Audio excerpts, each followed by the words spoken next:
Hi, it's me, MC of Healthy by George. I come every week to talk about how we can help ourselves daily to do things that can keep us healthy mentally, physically, and emotionally well into our older years. Today, I want to talk about my GLP-1 journey since recently Serena Williams has come out as someone who has also started taking a GLP-1 drug. Very interesting. So please think about subscribing. I'd love to see you here every week where we can share ideas and support and motivate each other because it is about a daily investment into our physical, mental, and emotional selves so that we can be the best version of who we are as long as possible, well into our much older years. It takes intention. So please join me here. I'd love for you to subscribe and let's have a conversation about how we can support one another. So it's amazing that Serena Williams has come out. And I was also reading about Kathy Bates's journey. I totally understand in so many ways. While some people aren't very positive about these drugs because they're fearful about what they do to your gut and how they might impact the microbiome and other issues too, because we still don't know very much about the long term, I think, effects of what these drugs could do. I've now been on this drug 2 years, which is interesting. I've lost over 50 pounds, and I would like to lose another 10, 15 pounds, but I want to do it very intentionally, where it is about gaining muscle and losing fat. But I still know I need to be on a GLP-1 drug to support these goals.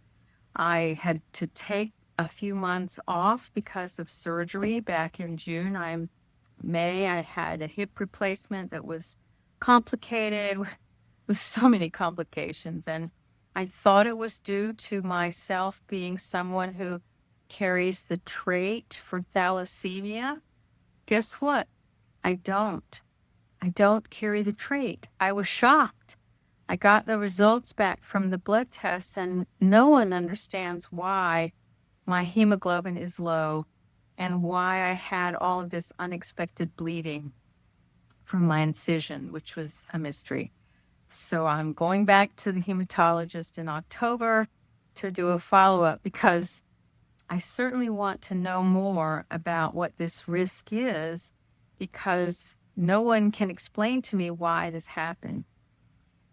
Our bodies are a mystery sometimes. And sometimes when we think we're doing everything we can, which believe me, I hear how big a struggle it can be when you have worked so hard to find the calorie balance, the movement balance, and whatever it is, the food kind of choices that keeps you healthy, but you still aren't losing whatever that last bit of weight is. Well, for me, all my life, I've had a struggle with weight because nothing ever seemed to get me past a set point. But now, which I'm so excited to see that my body is transitioning, and it is not just about the drug, it is about a multi pronged approach. It's about the food choices. It's about making myself more intentional about eating more protein. It's about understanding how many calories versus my metabolic rate and when can I, you know, have a better metabolic rate because I've got more muscles on my body. This is all very key. And I think everybody has their own certain balance because we know that the microbiome in our gut plays a role. We know that we have an emotional sometimes issues. I know for me that's so true. I'm an emotional eater. I can be easily triggered. I have a history of eating disorders. This is not a simple thing for me. So I don't know about you and what your struggle is when it comes to food and food choices, but I know for me, it is a real struggle. I think last week I was talking about watching the Biggest Loser issues and many of those things that were happening with these individuals, which suffered, I think, greatly because they were in this very drastic, very highly visible to so many people for so many years. And I'm not sure that really supports a healthy approach to our bodies.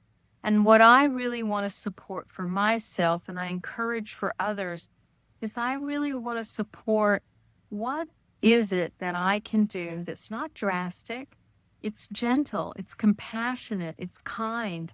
It's about understanding the challenges I've had all my life and to move forward in a way that brings me closer to really having a goal of feeling good in my body. And frankly, finally, now it is the end of August, beginning of September, I'm finally actually 2 months past my last surgery, which was June 27th. And I'm feeling finally really good in my body. Yes. Do I have aches and pains? Yes. Do I still have things that don't work? Yes. But I do see how doing these exercises with the bands, with the weights, I got approved to do this work with the little kettlebell. I got approved by my physical therapist to do a little yoga routine. I'm so excited to be moving in the manner in which I'm moving now, and I haven't been able to do for a long time. So I think it's called being diligent, daily diligence. That's really the truth about our bodies. It's like brushing our teeth. You need to do something daily in some way that supports your physical wellness, whether that is taking a walk, lifting some muscles or some what do you call 'em, weights, or wearing some kind of a weighted vest and taking a walk with that, because then you're doing both for your core. Whatever it takes, we must invest every single day into the physical wellness of our bodies, staying flexible, doing stretching, getting up in the morning and making ourselves stretch and do rotations and move our joints, take hot shower, whatever it takes. Do a breathing exercise. All of these things, it doesn't take long. Do 7 minutes, do 5 minutes, do little bursts. That's what I do. The longest thing I do is take a long walk with the dog. We're now up to a mile in the morning, which I'm very excited to be doing. And I'm up to almost 2.5 miles every day cumulatively walking with the dog. I love that. It's not stressful. It's a mindful practice for me. So find something that really works for you, that feels supportive, that doesn't feel like it's a lot of effort. If you're someone who really loves to go to the gym, go to the gym. If you're someone who just needs to go out into the garden and do some weeding or whatever it is that you like to do in the garden, planting, hoeing, pulling, weed, I don't know, whatever. I'm not a garden person, but my brother is. So do that. You have to find whatever works for you. And that's the key, is finding something you can do daily as much as possible throughout the day so that you're not sitting for long periods. I have to struggle with that because my job has a lot of just intense, focused work. And so I put on the timer. I put on a timer for 50 to 60 minutes. And every 50 to 60 minutes, I intentionally get up and walk or move or carry a weight or do some movement of any kind for 5 or 7 minutes. It's a real game changer. And I'm feeling this now for the first time in my body ever. So what are you going to do for yourself? I know that the GLP-1 drugs are not the answer for everyone. I know that some people have a horrible reaction to their stomach. They have nausea. They have horrible constipation. They have just not a good experience. But if there are ways that you can start slowly with a slow dose and manage the side effects, it can be a great benefit to your well-being to either get you started, get you motivated, get you feeling that sense of weight loss. Or for me, it's been the slow process of seeing consistent daily losing a pound, a half a pound over a week, over 2 weeks. I think I'm now back to my original weight before I started surgery. So now I'm really working on strength building, muscle building. And I plan to go back to the physio lab so that I can measure my muscle to fat ratio. I can see if I've modified my metabolic rate at resting with more muscle. These are key elements. And I'm a bit frustrated with our insurance companies that they don't cover this. It's so important to know what our muscle to fat ratio is as we get older. They pay for the bone density, but what good is that if we don't understand how much muscle loss we're having? Or are we all just losing muscle and fat as we lose weight? This is really critical. It's so critical that I don't care how much it'll cost me when I go back. I think it'll just cost me a little under $200 to go back and get that measurement.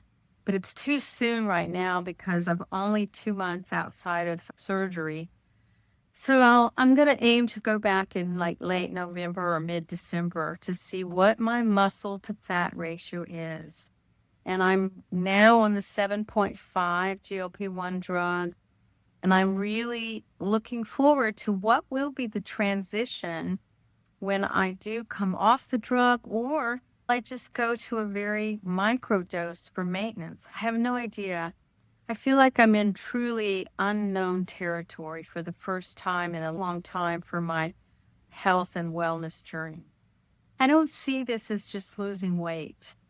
I see this as really modifying my daily lifestyle so that I can be the best version of who I am. How are you modifying your lifestyle daily to support the version that is being the best of who you are? That is really key as we are getting older, that we're doing something that supports who we are daily, taking action, whether it's a long walk, a bicycle ride, maybe it's going to play pickleball or tennis or basketball or anything that you enjoy, swimming. I'm even looking into that maybe for the fall. I don't know. I have to see what my dog cost me a lot of money. We're still trying to get his blood pressure under control. Poor fellow. He has very high blood pressure now, we've discovered. So in addition to the glaucoma, we discovered that he has high blood pressure. Who knew? You can't tell. It's the silent killer. And so that contributed to his vision loss in that one eye. So I'm doing everything I can to help my poor little dog keep his one eye. It's so important that we do something daily to support ourselves. So be well, my friends. Let's live ourselves intentionally every single day, taking action, doing something. Don't sit for a very long time. Get up, move, do anything that makes you feel good. Dance around the room. Hey, why not? Do some jumping jacks. Put on a TV show you enjoy and lift some weights.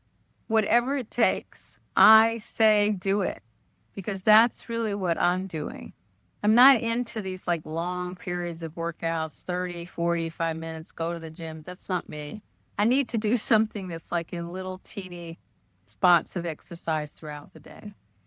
So please think about subscribing. I'd love to see you here and join in a conversation about how we can support one another to be the best version of who we are as we get older and keep going into those much older years and staying thriving mentally and physically as much as we possibly can. Join me again here every Friday and Sunday. Be well, my friends. Bye-bye. So thank you so much for joining me at Healthy by George. I hope you found the information inspiring and that it encourages you on your wellness journey. Because remember, your body, your well-being are a most precious gift, and every tiny action taken daily can make a huge difference. I hope the information here is educational purposes and is not meant to replace your medical care. See your doctor and talk about what works for you. If you enjoyed today's content, don't forget to give it a thumbs up and subscribe to my channel. Your support means the world to me, and it helps me continuing creating content that inspires and empowers you to live your best life. Goodbye for now, and join me again at the next Healthy by George.